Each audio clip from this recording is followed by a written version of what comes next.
Hi, my name is Terry, and this is the first video of many videos on how to pick locks. Now, this is basically aimed for locksmiths, not for lock sport. But what we'll talk about is the difference right now is locksmiths have a certain amount of time. We're for profit. We have to pick open the lock in a set period of time, and if we can't pick it, then we have to use other methods of entry. And that could be slipping the lock, finding the fault in it, up to including drilling the lock. And there's no shame for a locksmith to drill a lock if he's been practicing how to pick locks. He has, not every lock is pickable in a certain amount of time. Then we have on the other extreme what I call government lock picking. There is no budget or time when that lock has to be opened. That is basically covert and overt methods of opening a lock, and there is no time limit. And then the other extreme is lock sport. And I absolutely love lock sport, learn a lot of things off them. But again, it's different. How they're going about picking locks is not, they're in it for fun. They can have all sorts of different tools or specialized tools meant just for that one lock. And a lock sport is great. I love it. I think all locksmiths should be involved in lock sport. It's just too much fun. But on that extreme, they're doing it for pleasure. They're doing it for fun. They're not doing it for money. They have one way of sort of getting through it. So they want to pick the lock with special picks or regular picks and get through that lock. This series is more geared for the locksmiths that have to pick the locks and have to open it. I've been doing this for a long time, and I've been teaching a lot of people. I think I made this when I was about 11 years old. I used to have a safe dial in there. I didn't have this method. I sort of evolved into this method. But what I used to do is have a lot of locks. And what I found is, if you take a lock out of a box or bag, and you pick it in your hand, you're not really learning how to do it for when you get out onto the job and into the real world. So you may be a great lock picker when you're holding the lock, but the bottom line is you get to put your whole body into it. And that is a really good advantage that lock sport has, because your whole body is sort of moving and getting into it, and you get a good feel for the lock. When the lock is on the door or the padlock's locked on the hasp on the wall, but basically I'm talking about it's a door lock, it's on the cabinet or whatever, it's fixed. I'm a firm believer picks have to be made in North America or Germany. There may be other European countries, probably England, but right now, North America, the US makes some of the best lock picks in the world, but they are geared for North American made locks. We have a lot of offshore stuff from China. I don't like them. The quality is not there. These things are crappy, they bend, they break. They look really cool for the beginner. You can, there's all sorts of fun looking picks and everything. But no, don't buy anything offshore, Chinese made.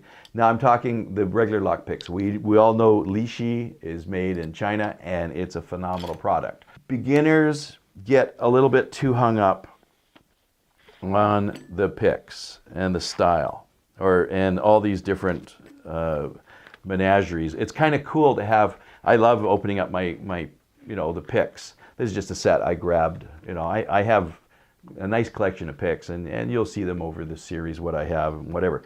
But when I'm teaching beginners, the three, and I have another video on this as well, but I'm going to go over it again here. The three most important picks for beginners, not advanced and not as you move along, but start with the basics. And the basics can be is the diamond pick, the rake or the snake, and the hook. Now I find for beginners, the rake is a great pick to start with, and most people who win the competitions or some of the best lock pickers actually use a hook. And I have my favorites, but when I'm teaching beginners, you start with the basics and at least start with these three picks: the hook, the diamond, and the rake or the snake. And again, this is a HP set. There's other sets, the Peterson sets.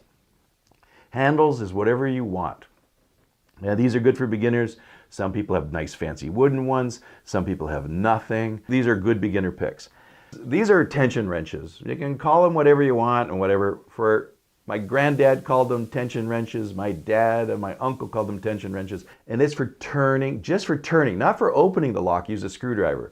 But the tension wrenches. And these are probably the most important part of your lockpick kit. It is just for beginners. I like the flexible one, it's just spring steel, and then I like the rigid or the firm one. Tension is the most important thing for picking a lock.